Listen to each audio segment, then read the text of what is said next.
সবজিগুলো দেখতে কিন্তু একবারে ফ্রেশ আর টাটকা, আর খেতে কিন্তু খুব মজা। এই সবজির রেসিপিটা যে যে খেয়েছে তার কিন্তু খুবই পছন্দ হয়েছে। আর এই সবজিটা হচ্ছে পরাটা বা গরম ভাত, রুটি, পোলাও সব কিছুর সাথে খুবই ভালো লাগে।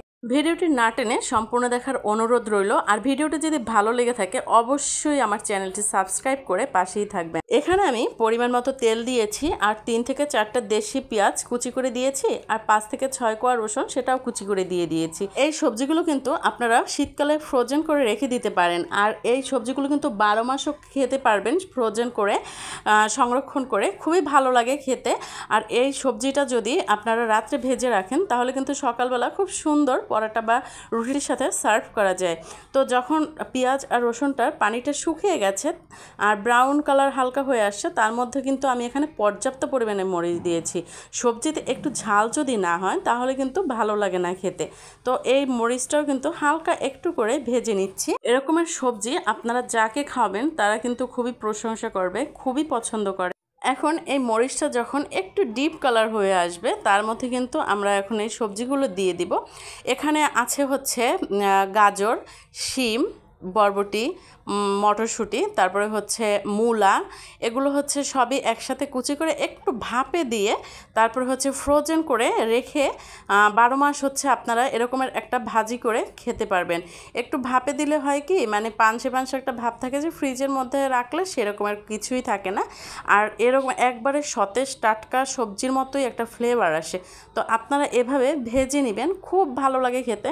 এটা কিন্তু আমার ফ্রোজেন করা সবজি না, এটা আমার শীতকালীন সবজি।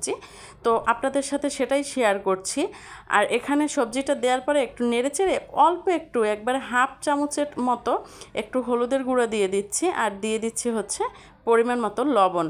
তো পরিমাণ মতো লবণ দেওয়ার পরে এখন একটা ঢাকনা দিয়ে এই যে ঢেকে রাখছি। আর এরকমের সবজি যদি আপনারা খান, এটা কিন্তু অনেক হেলদি একটা ফুড। নানান কালারের সবজি আছে, আর সবজি যতটা রঙিন হবে এর পুষ্টিমান কিন্তু ততটা বেশি।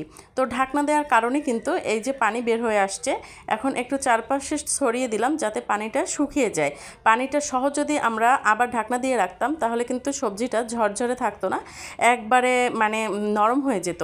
আর এই যে দেখতে পাচ্ছেন কতটা সুন্দর কালার আসছে, কালারটা কিন্তু একবারে অপরিবর্তিত প্রায়।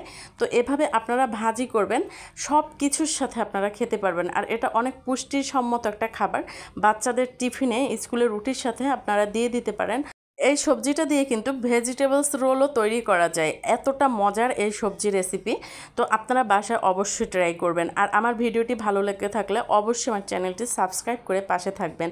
তো কথা বলতে বলতে আমার ভাজি কিন্তু কমপ্লিট হয়ে গেছে, এখন তুলে নিচ্ছি। দেখতে পাচ্ছেন কতটা সুন্দর। আল্লাহ হাফেজ।